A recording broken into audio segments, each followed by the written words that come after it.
First of all, that's a fantastic jacket, I've got to say. Who are you wearing? It's the King of Bay. So, Stevie, I don't want to start this interview off on the wrong foot, but I got to say, I think Call of Duty might be a little bit of an overrated game. What's that? I think Call of Duty might be an overrated game. Anyone else? Yeah. But, I was reading in this ESPN profile piece by Mark Raimondi Dungy that you really need Call of Duty to pass the time, take your mind off fighting. Is that true? 100%. I love it. Just because you're always training, always doing stuff. It's like my time at night, like just to relax, chill. I do Twitch. Haven't been on for a little bit just because we're moving, so I had to break down everything. But right after the fight, we get back on it. But I just love it, man. I got my dudes I play with, and we just kind of just everything, have fun, talk smack to each other, and it's a good time. I'm not necessarily trying to get too deep into it, but is that something you've had throughout your career where you can sometimes get too much into your own thoughts and just get trapped into thinking about fighting? Maybe. I don't really never thought of it because it's what I've always done. I've always loved video games since I was a kid. Since playing Mario Brothers and stuff like that. So, but I like doing it. Just keeps my mind at night, keeps me on point with stuff, and just helps me relax. Was it always Call of Duty? And if so, did you play online or do you do the zombies mode? Because I was always a zombies kind of guy. I play everything. I'm in the Blackout right now. I really love Blackout. I mean, I played Halo. I played Resident Evil. I mean, I go for days all the games I played. I play zombies. I haven't played them yet. I just because I've been into Blackout or Alcatraz. I love those ones. So those are the ones I like right now. So we'll see what happens. But there's a new one coming out here in November, right? Yeah, it is November. So I'm excited. That's really good, actually. Phenomenal, actually.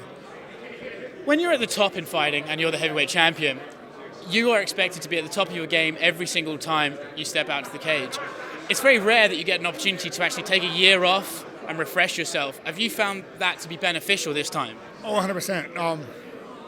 So sometimes you get pulled in a lot of directions. You just got tired, and it was nice to relax, hang out, enjoy my daughter for a change, and just live life.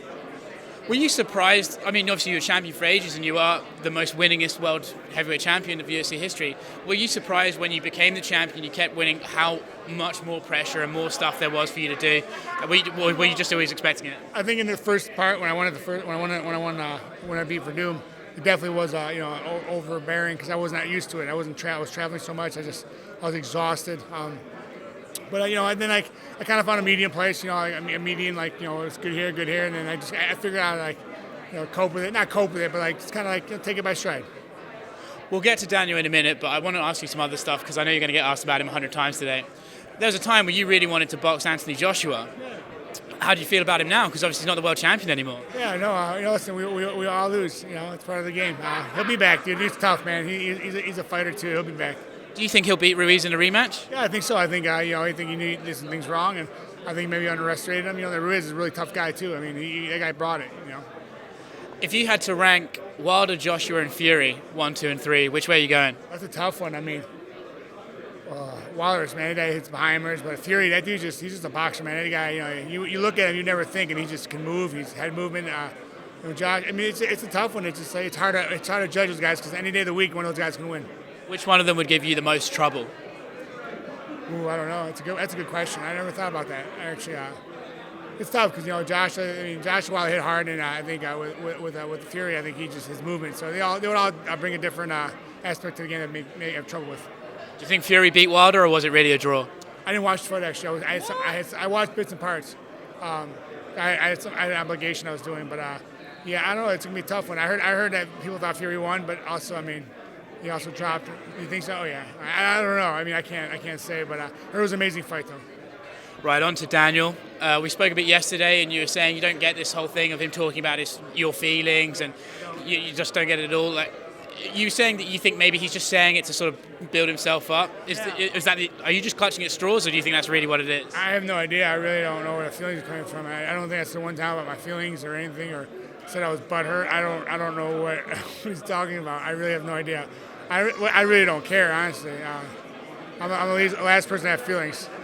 I mean, is it one of those things where if there was a grain of truth in it, it could really piss you off, but because you actually have no idea what he's talking about, it's hard to get annoyed by it? Or are you annoyed by it? No, I'm not. I mean, of course it's annoying because I'm like I'm not in high school, dude. I don't have feelings.